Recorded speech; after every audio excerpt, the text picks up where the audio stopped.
Full pack na sila kabayan.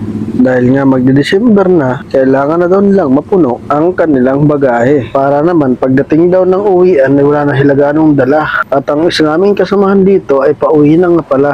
Kaya nga inuubos niya na yung mga gamit na naipon niya ng paunti-unti. Para naman daw pag uwi ay wala na siya ganong dala, ilalagay niya na lahat sa bagahe. Dito nga pala sila magpapadala sa Emirates. Dito lang yan sa ground floor ng Villaggio Mall. Dito sa Bata, sa Riyadh. Marami nga tayo dito mga kababayan na nagpapadala dahil para umabot daw sa December yung kanilang mga bagahe. At yung iba naman, yung rason nila para daw wala na silang ganong dala pagka umiksit na. Pwede kang mamili dito kung ano yung gusto mong lagayan ng iyong padala. Pwede sa karton, large o medium o family size. Pero ang kinuha nitong mga kasamahan ko ay yung drum dahil mas maganda daw to dahil pwede pang magamit sa Pinas yung drum. Yung kinuha nilang drum dyan ay nagkakahalaga ng 132 real. Yun palang drum, hindi pa kasama yung shipping fee. Ang kagandahan lang dito kasi pwede mong i-stock yung drum mo dyan o karton habang hindi pa napupuno. Madami rin tayong mga kababayan dito na nagpapadala. Yung iba nga nag-iisip kung paano daw mapupuno. Ang sabi naman ng iba ay lagyan daw ng asukal at bigas para daw mas mabilis mapuno. Ganito magkano? Ayan, ganito naman kaya ko mag-jeep. Kami na kung bilog mo, no?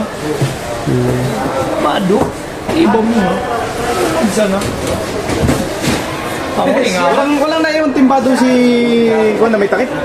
Wala. Makmak? Makmak. Kinuha ko. Binigay sa akin. Yung sa kanya, kinuha niya yung may takip. Plano ko ilipat yung sa... Ilagay ko sa yung ano eh. Ang dami sa site, namumroblema ka. Sabon? Ano yung sabon? Doon ko ilalagay para malagyan ko ng pagkain yung loob. Babalutan ko ng... At yung kaibigan nga namin ditong isa ay napaibig na rin. Para daw hindi na siya lumayo ng padalahan, ay dito na rin siya nagpunta sa Emirates at kumuha na rin agad siya ng drum. Para dire-diretso na daw, mailagay niya na yung kanyang mga napamiling pambagahe. May nagrekomenda kasi sa amin na dito daw ay maganda rin magpadala kasi ilang beses na daw siya nagpadala dito ay nakakarating naman sa bahay nila. Kaya mas ginusto namin na dito na rin magpadala. Ay yung mga kasama ko pala. Kaya kabayan, kung napapaibig ka rin magpadala, ay pumunta ka na agad dito sa Emirates. Dito lang yan sa Riyadh, sa ground floor ng Villaggio. Hanapin mo lang siya dyan at marami magtuturo sa'yo kung nasaan yung Emirates na padalahan. At nandito nga sila kabayan, namumroblema kung paano mapupuno. Ay, lapit na ni kabayan. Lapit na. Lapit na. Hindi pa bagay talaga ito ngayon. Ngayon na.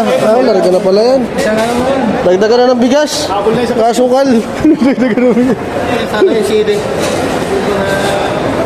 Ito nga pala, si Orbits Bicol, isang OFW dito sa gitnang silangan. Follow for more mga Orbits. Hanggang sa muli. Bye-bye. Ingat po tayo lagi sa lahat ng mga OFW dyan. Bye-bye.